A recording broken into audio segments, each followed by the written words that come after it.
Assalamualaikum warahmatullahi wabarakatuh. Saya Zulfa Laili Nugrohani Qadrunada dari jurusan Ilmu Pengetahuan Sosial UIN Sayyid Ali Rahmatullah. Bagaimana kabarnya anak-anak? Siap mengikuti pembelajaran ya? Sebelum kita memulai pelajaran, sebaiknya kita berdoa terlebih dahulu. Berdoa dimulai. Berdoa selesai. Dalam pertemuan hari ini, kita akan mempelajari tentang sistem ekonomi. Adapun kompetensi dasar yaitu menganalisis masalah ekonomi dalam sistem ekonomi. Kedua, menyajikan hasil analisis masalah ekonomi dalam sistem ekonomi.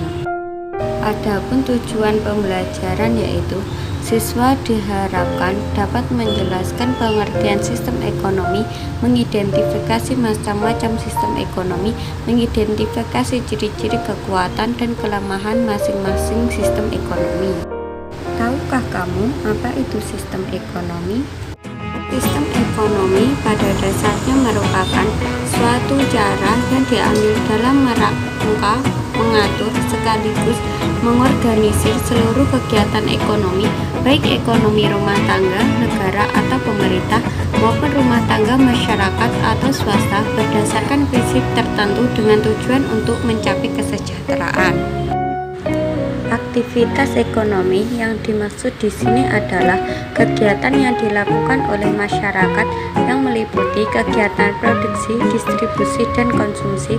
Setiap pengusaha atau usaha sebaiknya mengetahui sistem ekonomi untuk membantu dan mempermudah dalam menyelesaikan masalah yang dihadapi sehari-hari, karena sistem ekonomi tersebut tidak dapat lepas dari kebijakan yang dilakukan oleh pemerintah khususnya di bidang ekonomi. Sistem ekonomi dalam perekonomian antara lain: 1. Menjadi perangsang bagi masyarakat untuk melakukan kegiatan produksi. 2. Menyediakan metode untuk mengkoordinasi kegiatan individu dalam perekonomian.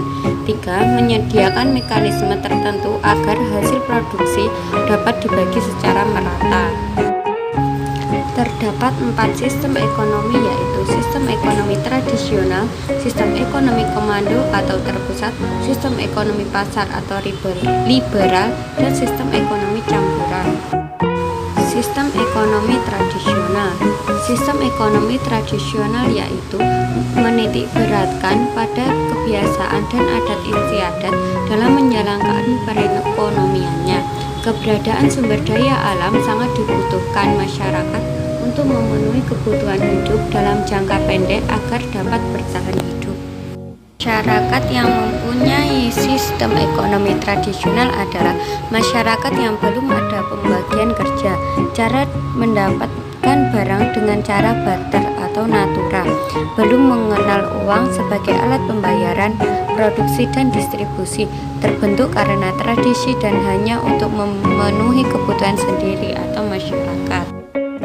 Adapun ciri-ciri sistem ekonomi tradisional yaitu: 1. Belum ada pembagian kerja atau spesialisasi dalam kegiatan ekonomi. 2. Menerapkan sistem barter dalam kegiatan perdagangan.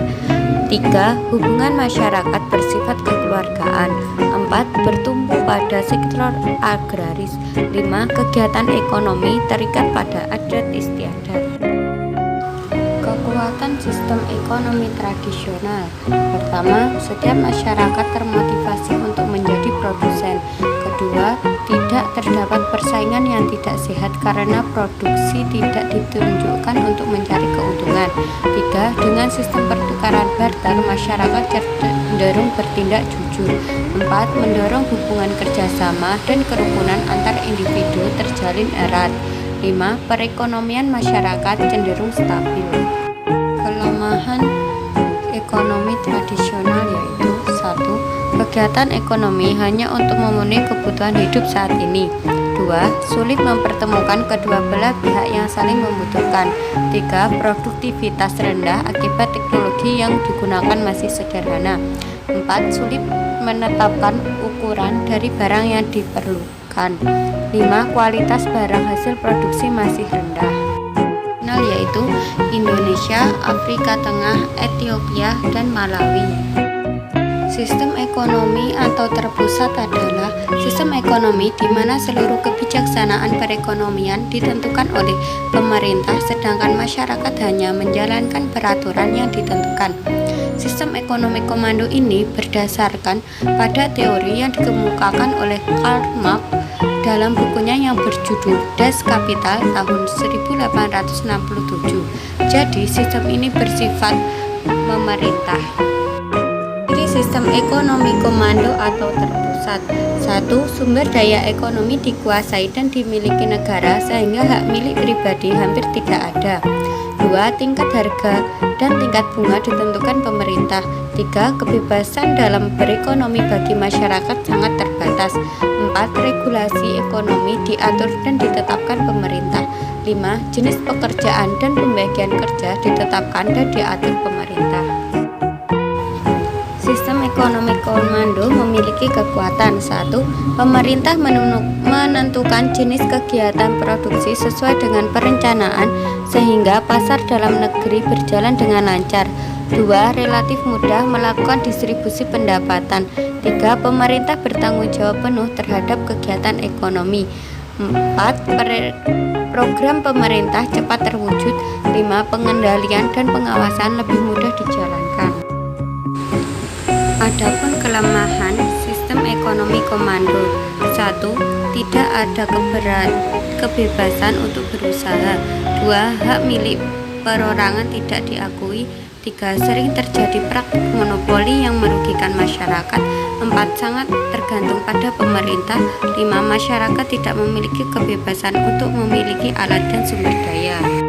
Adapun negara yang menerapkan sistem ekonomi komando antaranya adalah Korea Utara.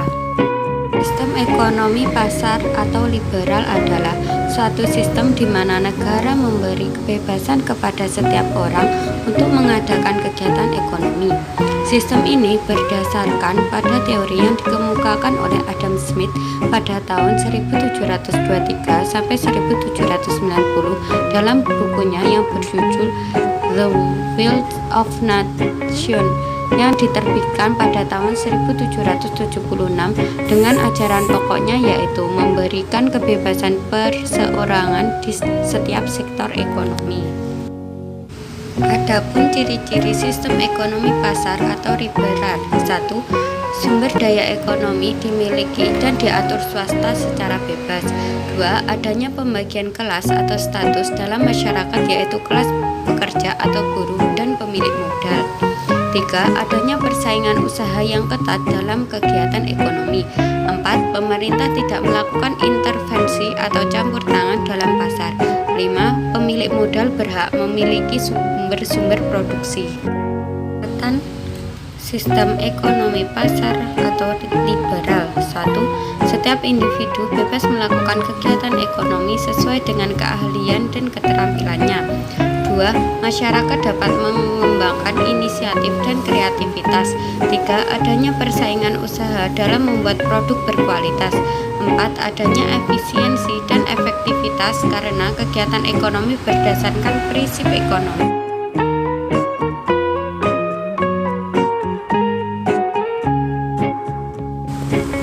Negara mana saja yang menerapkan sistem ekonomi liberal? 1. Amerika Serikat. 2. Jerman. 3. Inggris.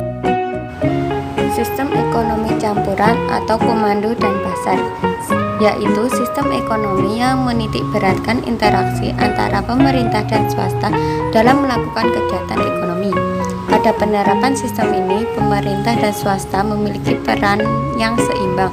Sistem ini mencegah penguasaan sumber daya ekonomi secara penuh atas sumber daya vital oleh kelompok tertentu. Ciri-ciri sistem ekonomi campuran. 1. Tatanan ekonomi merupakan perpaduan antara sistem ekonomi pasar dan terpusat. 2. Barang modal dan sumber daya vital dikuasai pemerintah. 3. Adanya peran berimbang antara pemerintah dan swasta dalam perekonomian. 4. Campur tangan pemerintah dilakukan dengan kebijakan ekonomi sehingga terjadi persaingan yang sehat. Adapun kekuatan dari sistem ekonomi campuran. 1. Pertumbuhan ekonomi terjaga kestabilannya. 2. Inisiatif dan kreativitas bisa berkembang. 3. Campur tangan pemerintah bisa meminimalkan monopoli usaha oleh pihak swasta.